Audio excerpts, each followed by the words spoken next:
Antes de ler os versículos, eu vou ler só os títulos, depois eu volto vendo os versículos. Primeiro, as 7 divisões aí. Primeiro, João recebeu a revelação de Cristo. Segundo, João compartilhou a revelação de Cristo. Terceiro, João ouviu o Cristo. Quarto, João viu o Cristo. 5, João sentiu o Cristo. Sexto, João obedeceu ao Cristo. E sétimo, Jesus explica 2 símbolos para João. Então, do verso 1 ao 3, eu vou falar aqui o versículo e vocês leem a frase, tá? Capítulo 1, do verso 1 ao 3. Capítulo 1, do verso 4 ao 8. Capítulo 1, do verso 9 ao 11. João ouviu a Cristo. Capítulo 1, do 12 ao 16. João viu a Cristo, o Cristo. Do verso 17 ao 18. João sentiu o Cristo. No verso 19, João obedeceu ao Cristo. E no verso 20, tudo é falando de João, que no 7º, todo mundo falou João, né? Tá aí, tá 1, 19, 20, mas é só o 20 aí, tá? Vamos lá, do verso 1 ao 3. Vamos lembrar? Do verso 1 ao 3, o que fala? Revelação de Jesus Cristo, que Deus lhe deu para mostrar aos seus servos as coisas que em breve devem acontecer. Ele enviou o seu anjo para torná-la conhecida ao seu servo João, que dá testemunho dessas coisas. Isso é, a palavra de Deus e o testemunho de Jesus Cristo. Verso 2, verso 3, né? Já li o 2. Verso 3. Feliz aquele que lê as palavras desta profecia. Felizes aqueles que ouvem e guardam o que nela está escrito, porque o tempo está próximo. Então, nesses 3 versículos aí, por que eu coloquei aqui? João recebeu a revelação de Cristo, porque ele recebe. Aí ele fala no verso 2, que ele dá testemunho do que viu. E no verso 3 ele vai motivar as pessoas a ler e guardar essa palavra. Então,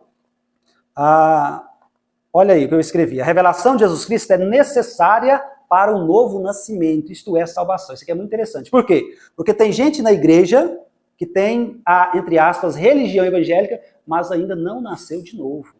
Porque não basta estar na igreja, não basta ser batizado, tem que ter uma revelação de quem é Jesus.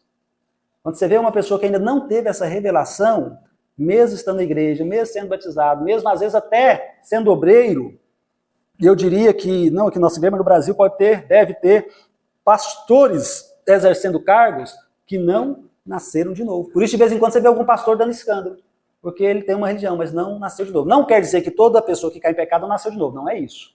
Mas às vezes alguém que não nasceu de novo que fica pregando tanta heresia, tanta doutrina errada. Esse dia um irmão mandou um vídeo para mim de um pastor, e acho que tem mais de 100 mil inscritos no YouTube, não sei se é 200 mil, mas é tanta heresia numa pregação só que eu fiquei assustado. Falei, irmão, mas esse pastor aqui falou besteira demais nessa mensagem.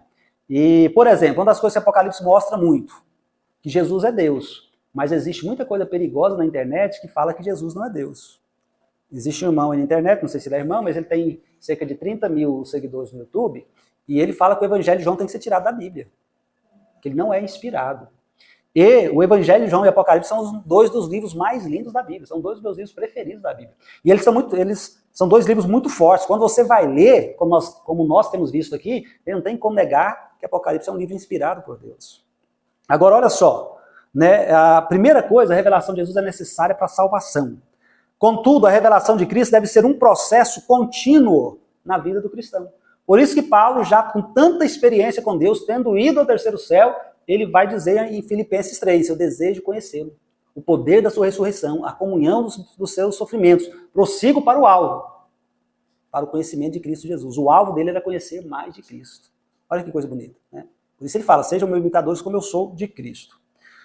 A revelação de Jesus Cristo é a primeira frase do livro de Apocalipse, é o tema central do livro e o tema central de toda a Bíblia. Jesus disse, quem me vê, vê o Pai. Segundo ponto aí, do verso 4 ao 8, João vai compartilhar essa revelação de Cristo. Ele recebeu e aqui ele começa a compartilhar. Agora é muito interessante que do verso 4 ao 8, ele vai falar muita coisa sobre Cristo. Só no versículo 5, aliás, como eu falei, ele fala 5 verdades poderosas sobre Cristo. Segundo parágrafo aí, eu citei, né, coloquei aí o Apocalipse 1:5, e de Jesus Cristo, que é testemunha fiel, primogênito dos mortos, soberano dos reis da terra. Ele nos ama e nos libertou dos nossos pecados por meio do seu sangue. A gente lê o Apocalipse, vai estudar, mas você lê esse versículo 5 aqui, você pode ficar meditando ele muito tempo, porque só ele enche o nosso coração. Ele nos ama. Agora mostra, na outra parte, mostra como que ele nos amou. Ele nos libertou dos nossos pecados por meio do seu sangue. Ele nos ama, e João vai provar que ele nos amou. Ele deu o seu sangue. Ele deu a vida. O que é o melhor que você tem? Se você perder seu sangue, você perdeu sua vida. O melhor que você tem é a sua vida. E a vida da alma está no sangue, diz lá Levíticos. Nos versículos 4 a 8 também vemos a manifestação da Trindade. A eternidade do Pai, que lá está escrito no verso 4. Aquele que é, que era e que há de vir, que é repetido no verso 8, né? Vocês lembraram durante as falas dos versos principais. Depois, aí, continuando, a plenitude do Espírito, ou seja, os 7 Espíritos que estão diante do seu trono. Nós já vimos que 7 fala de plenitude, já o completo. Então fala da plenitude do Espírito Santo, da plenitude da ação dele, e a revelação de Cristo, o verso 5 fala muito sobre isso. Agora, uma coisa interessante nesse verso 5.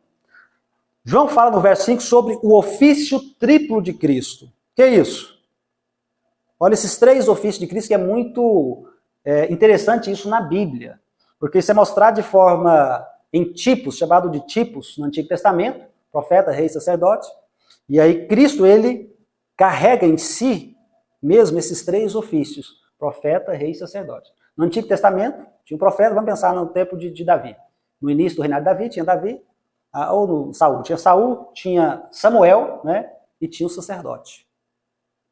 Então, nós vimos ali os 3 ofícios, cada pessoa exercendo o ofício. Agora, Cristo vai exercer esses 3 ofícios. E no verso 5 vai mostrar isso, olha só. No verso 5, João fala sobre o ofício triplo de Cristo. Coloquei negrito aí na apostila. Profeta, ele é testemunha fiel. Um profeta era uma testemunha fiel de Deus. Sacerdote, fala que ele é o primogênito dentre os mortos. Hebreus 7 fala que ele está à direita de Deus intercedendo por nós. Ele é um sacerdote. O sacerdote entrava no Santíssimo Lugar para interceder por nós. Para interceder, aliás, né, pela nação. E Jesus agora ele intercede por toda a igreja que é a sua nação hoje. E o terceiro ofício, o ofício de rei. No verso 5 aí fala que ele é o quê? O soberano dos reis da terra. Além de falar do ofício triplo, João também vai falar nos versos 5 e 6 da obra tripla de Cristo. Primeiro, ele nos amou. Segundo, ele nos libertou. E terceiro, ele nos constituiu reino e sacerdotes. Para quê? Para ostentar um título bonito e maravilhoso? Não, para servir a seu Deus e Pai.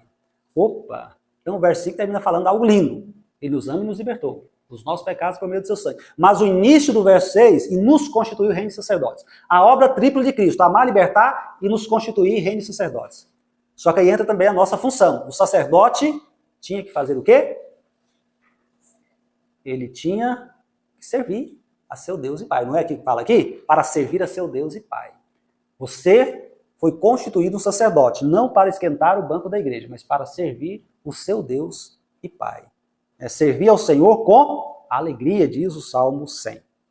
Tá, último parágrafo aí. No verso 7, João fala sobre o retorno de Cristo. Por 7 vezes, Apocalipse vai falar de forma clara sobre essa volta de Cristo.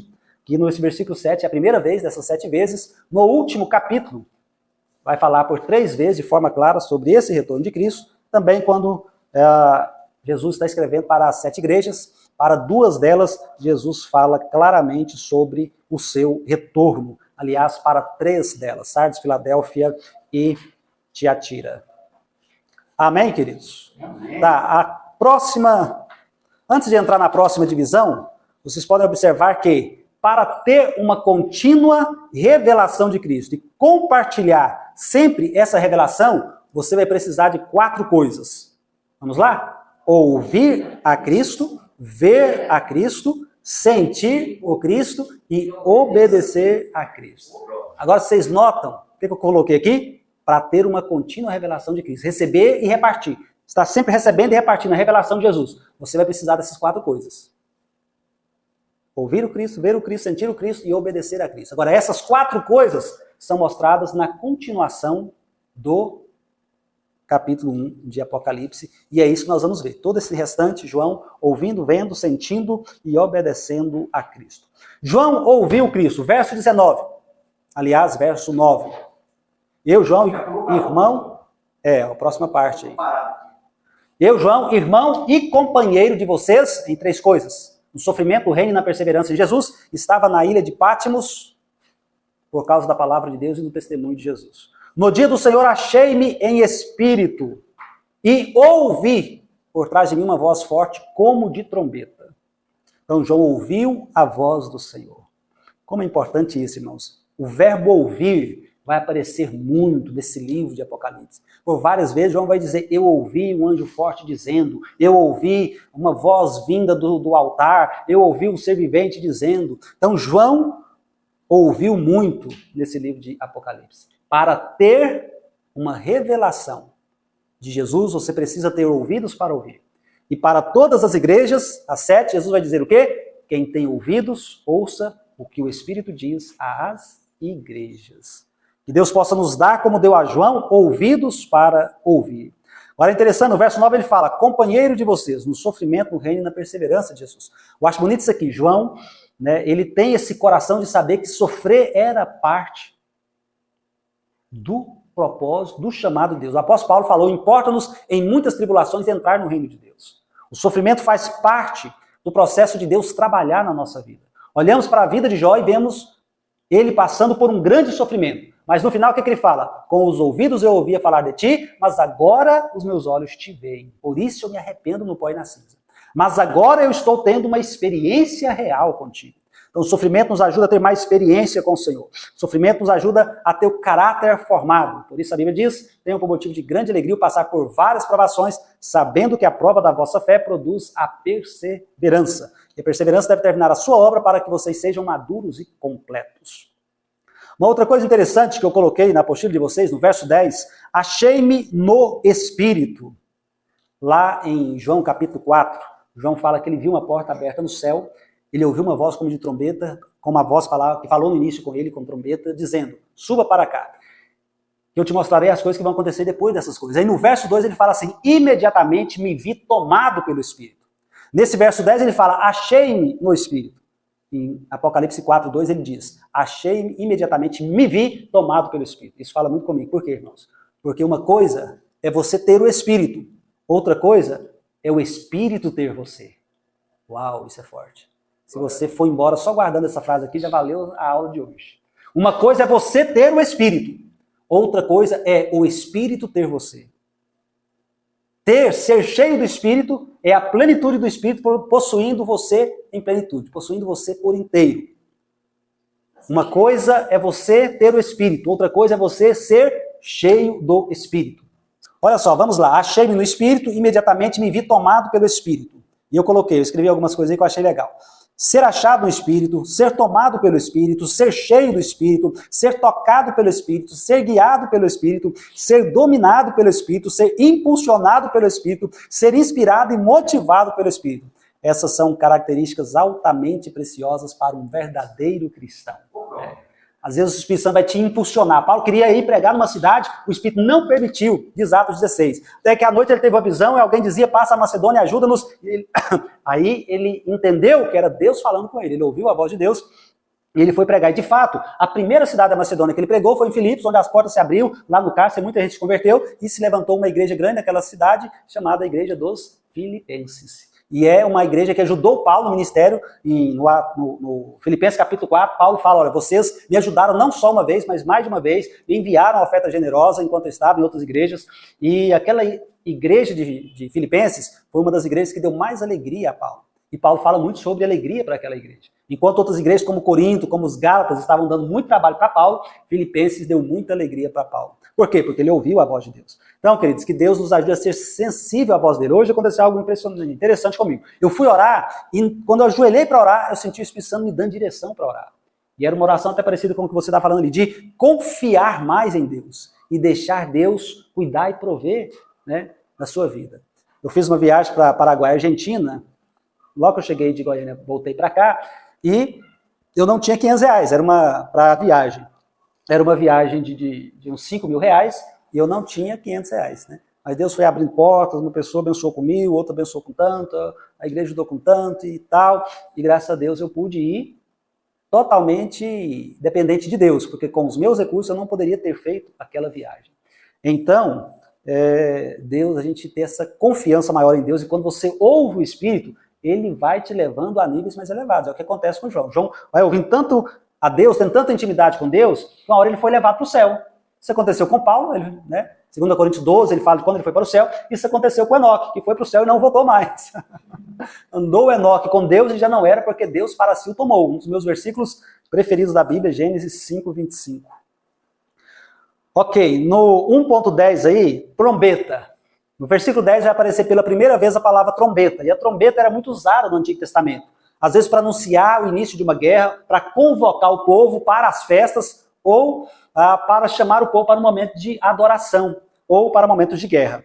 E aqui em Apocalipse a gente vai ver a trombeta sendo mencionada várias vezes. Aqui João está dizendo que ele ouviu a voz de Deus como de trombeta. Um pouco mais à frente, ele fala que é a voz de muitas águas. E depois, a partir do capítulo 8, quando abre o 7º selo, nós vamos ver falar muito das trombetas. E por fim, 1.11, Jesus dá uma missão para João.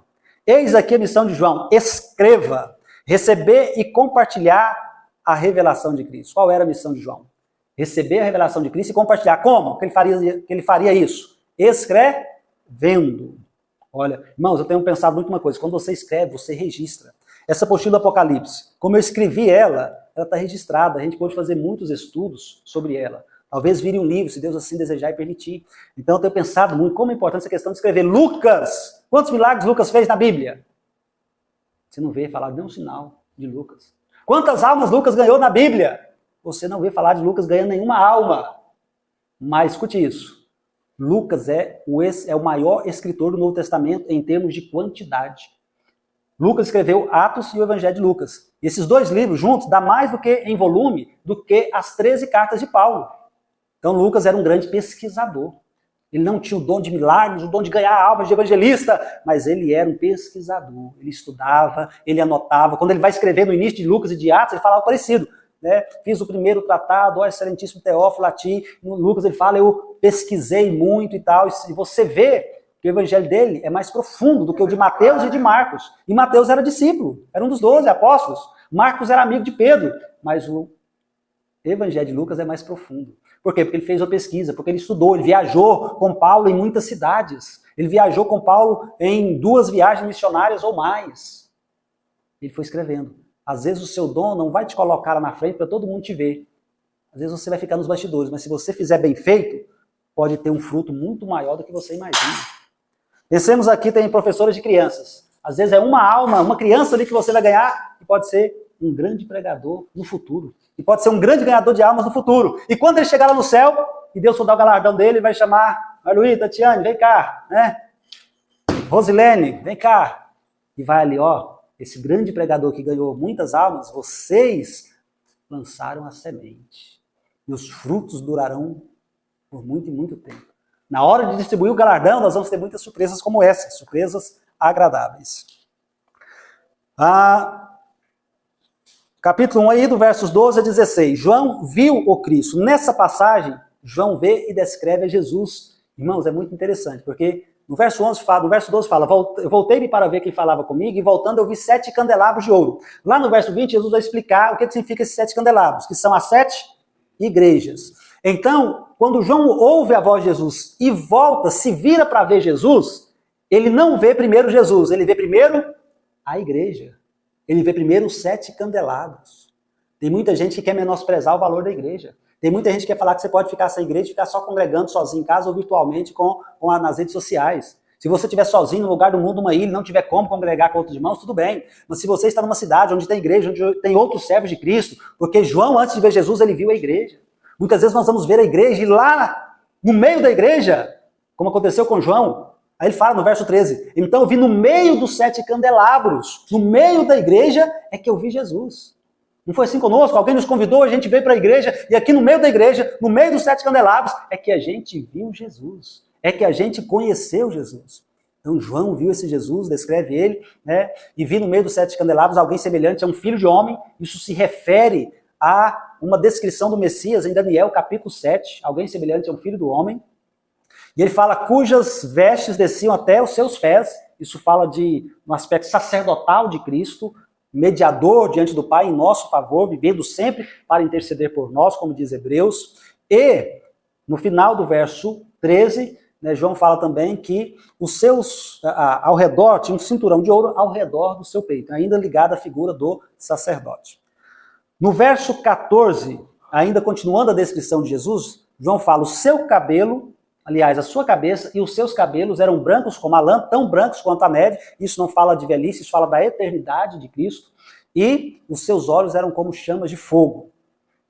Fogo, na Bíblia, nesse significado aqui, nesse contexto, vai falar de juízo. Porque Jesus, com esses olhos de fogo, nos capítulos 2 e 3, ele vai ver a igreja, tanto que é de bom na igreja, ele vai julgar a igreja e vai orientar a igreja a se arrepender, a se quebrantar, né, com esses olhos de fogo que tudo vê, que tudo perscruta, que tudo conhece.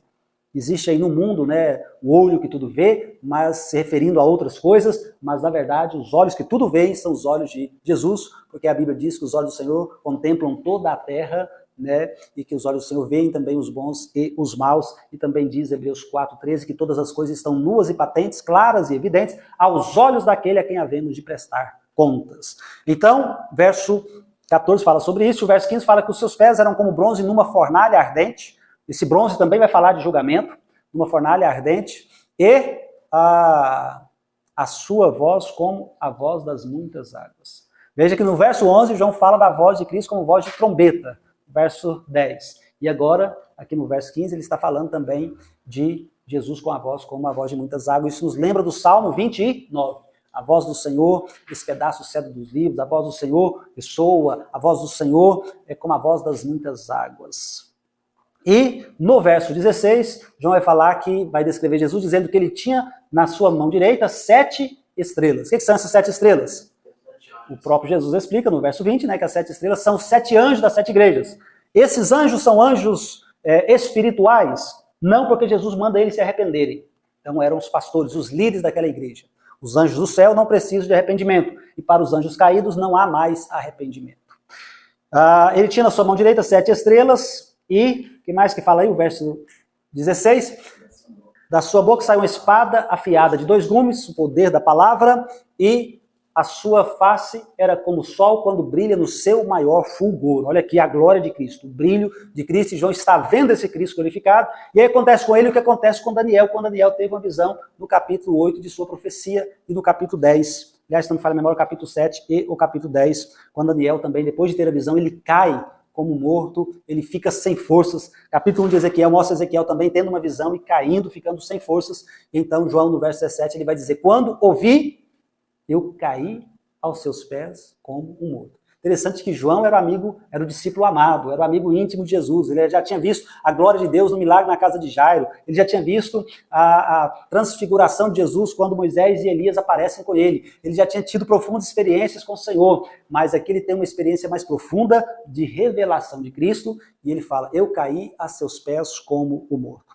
Mas aí nós já entramos no verso 17 e o 18 que vai falar que João sentiu o Cristo. Porque quando ele cai aos seus pés como morto, a segunda parte do verso 17, o que é que ele fala? Então, ele colocou a sua mão direita sobre mim e disse, não tenha medo, eu sou o primeiro e o último. E aí eu escrevi algumas coisas legais aqui. João sentiu o Cristo, João sentiu a mão de Cristo, João sentiu o amor de Cristo, João sentiu a consolação de Cristo e João sentiu o poder de Cristo. Porque no verso 18, Jesus vai falar, eu sou aquele que vive. Fui morto, mas estou vivo para todo sempre. E tenho em minhas mãos as chaves da morte e do inferno. Então, João, da morte do Hades. Então, João pode aqui ver, sentir o poder de Cristo, porque Jesus está dizendo para ele, eu tenho nas minhas mãos as chaves da morte e do Hades. Eu tenho poder sobre a morte e tenho poder sobre o inferno. É isso que Jesus está dizendo. Quem tem chave, tem poder, tem autoridade. Pode entrar e sair de qualquer lugar. Então, João sentiu esse poder de Cristo. E João sentiu a consolação de Cristo. Por quê? Ele está com medo, caído aos pés de Cristo como morto. Jesus consola ele, não tenha medo. Eu sou o primeiro e o último. Ele cai aos pés, e agora? O que vai acontecer comigo? Vou morrer, né? Cai aos seus pés como morto, vou morrer. E Jesus põe a mão sobre ele. Para Ezequiel, o anjo do Senhor disse, levanta-te, filho do homem, porque eu falarei contigo. Para Daniel, a Bíblia fala que, Daniel fala assim, então, alguém me tocou e eu senti as minhas forças revigoradas. E aqui Jesus coloca a mão direita sobre ele. Irmãos, pensa, o próprio Deus colocando a mão direita sobre a sua vida. A mão direita de Deus fala de poder, fala de operação de Deus, fala de manifestação de Deus, fala de sustentação de Deus. Eu te seguro pela sua mão direita e te digo, não tenha medo, não temas, eu te ajudarei. Fala do cuidado de Deus. A experiência marcou a minha vida. Eu fui pregar pela primeira vez na igreja, eu iria pregar, era um sábado, um culto de jovens, E eu estava numa casa aqui perto do asilo, e eu estava ali orando pela pregação, pedindo Deus aquele temor, né? A primeira vez que ele vai pregar na igreja. E aí eu fui, era jovem, bem jovem na época, e aí eu fui orar, pedir Deus, Deus me ajuda ali, né? E aí eu falei assim, eu vou, ainda ajoelhado, vou abrir aqui a Bíblia para me dar uma última olhada na passagem. Quando eu abri a Bíblia, né? Aí eu senti que Deus ia falar comigo. Eu abri a Bíblia, já caiu em Isaías 59, e eu sempre estudei rabiscando a Bíblia, sublinhando, e tinha vários passagens sublinhadas nessa página da Bíblia. Aí caiu bem Isaías 59, se não me engano, se não me falha a memória, o verso 20. Eu com medo ali de pregar, com medo de esquecer a palavra, vem no verso 20 que dizia assim, o meu Espírito que está sobre ti, e as minhas palavras que eu pus na tua boca não se afastarão da tua boca, nem da boca dos teus descendentes, desde agora e para sempre. Então achei muito forte. Eu com medo de pregar, com medo de esquecer, Deus fala, ainda falava assim, quanto a mim, esta é a minha aliança contigo. O meu Espírito que está sobre ti, as palavras que eu pus na tua boca não se afastarão da tua boca. E Deus sentiu uma confirmação, não só para aquela mensagem, como Deus confirmando o ministério de palavra na minha vida. Me lembro até hoje que eu preguei em João 21, e foi ali uma experiência também marcante com Deus, onde eu pude ouvir a voz de Deus e compartilhar a mensagem. Ok. 1,19. João obedeceu ao Cristo. O que fala esse 1,19 aí? Escreva, pois, as coisas que você viu, tanto as presentes quanto as que acontecerão. Agora, por que eu coloquei aqui que João obedeceu a Cristo? Jesus aqui está mandando ele escrever. Lá no verso 11 fala, escreva num livro. É isso que fala no verso 11? Escreva num livro o que você vê. Ou o que você viu, o que você vê, né? Escreva no livro o que você vê, não é isso? Agora, como é que começa o versículo 4? João às 7 igrejas da província da Ásia. O que está mostrando ali? É ele escrevendo a carta, obedecendo o que Jesus ordenou no verso 11 e no verso 19. A missão que Jesus deu. Jesus deu a revelação para João e a missão dele escrever, para ele compartilhar aquilo. Eu tenho sentido que parte da minha missão, parte do propósito de Deus para a minha vida é escrever. Tenho orado muitos esses dias para que esse livro saia só da mente e comece a tomar vida. Estou com 2 engatilhados e estou pedindo discernimento de qual deles será o primeiro, e ainda tem essa apostila que pode virar um livro. Então, é importante a gente ouvir a missão, ouvir o Senhor direcionar para nós a missão que Ele tem para nós. Hoje eu estava vendo um vídeo sobre identidade. Quem é você? Aí o cara fala, eu sou o treinador de basquetebol do time tal. Não, mas quem é você? E se você deixar de ser treinador? Então você não é nada mais? Né? Então, perguntando, levando aquela pessoa a pensar qual era a identidade dele. A sua identidade ela tem a ver com o seu propósito. Quem sou eu? Eu sou um servo de Deus chamado para perseverar na oração e no ministério da palavra, chamado a compartilhar o evangelho através da palavra escrita e falada. Isso é parte do meu propósito. Quem sou eu? Né? Sou um filho amado de Deus que tem uma missão. Não sou amado só para receber amor, mas para repartir esse amor. E nossa missão, conhecer a Deus e fazê-lo conhecido. João está tendo a revelação de Jesus e compartilhando essa revelação. E no verso, aí, João obedeceu a Cristo. A obediência deve ser o resultado da revelação. Se eu tiver a revelação, mas não obedecer, isso terá muito pouco valor. Contudo, ela também, isto é, a obediência, atrairá novas revelações de Cristo. No relacionamento com Deus e sua palavra, a obediência amorosa é a chave principal. No Salmo 119, o verbo obedecer, juntamente com o substantivo obediência, aparecem cerca de 30 vezes. Isso não é por acaso, isso não é coincidência. Jesus disse lá em João 14, quem me ama guardará as minhas palavras, obedecerá as minhas palavras. Quem me ama também será amado de meu Pai. Viremos para ele e nos revelaremos a ele. Olha que coisa interessante, né? Jesus está dizendo que quem o ama e o obedece, ele vai continuar se revelando a ele. Porque a obediência que eu estou tendo hoje é fruto da revelação que eu tive. É pela revelação que eu tenho força para obedecer. Porque pela lei o povo não estava tendo revelação de Deus no tempo de Moisés. Eles não estavam conseguindo obedecer. Moisés estava lá no monte e teve a revelação. Mas ele trouxe a letra em pedras para o povo. Porque o povo disse, Deus fala contigo e aí você fala conosco. Queremos um mediador. Não fale Deus conosco, senão morreremos. Mas Deus queria compartilhar com todo o povo, habitar com todo o povo. Né? Mas assim como o povo teimou, na época de Samuel, ele pediu um rei, na época de Moisés eles pediram um mediador. E agora, com Cristo, a Bíblia diz em Hebreus que ele escreve as suas palavras, sua aliança no nosso coração. E tendo a revelação de Cristo, nós podemos obedecer. E quanto mais obedecemos, mais temos revelação. E diante das novas revelações, continuamos obedecendo, mais teremos revelação. Quando olhamos para o livro de Levítico, Deus fala com Moisés. Moisés, faça isso, isso e isso. Aí Moisés obedece. E depois é que Deus vai falar de novo. Agora faça isso, isso e isso. Então Deus está nos revelando, trazendo orientações e devemos obedecer para que Ele continue derramando sobre nós. Porque se Ele revela e nós não obedecemos, nós bloqueamos a revelação. E a revelação é importante. Por quê? Porque o maná, ele tinha que cair do céu todo dia e ser colhido todo dia. Porque se ele fosse deixado para outros dias, ele apodrecia.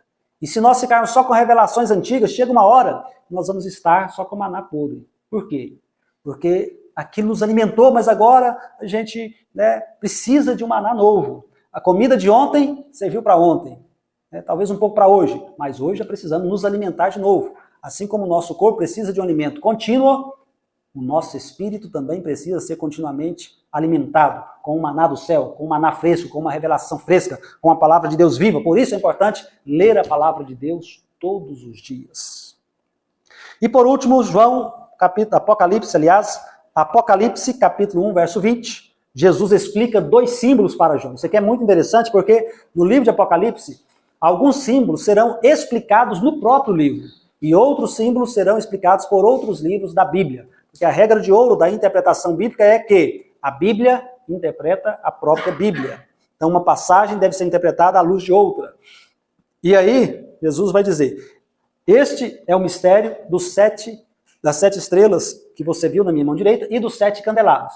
As 7 estrelas são os anjos das 7 igrejas. E os 7 candelabros são as 7 igrejas. Jesus explica o significado daquela revelação.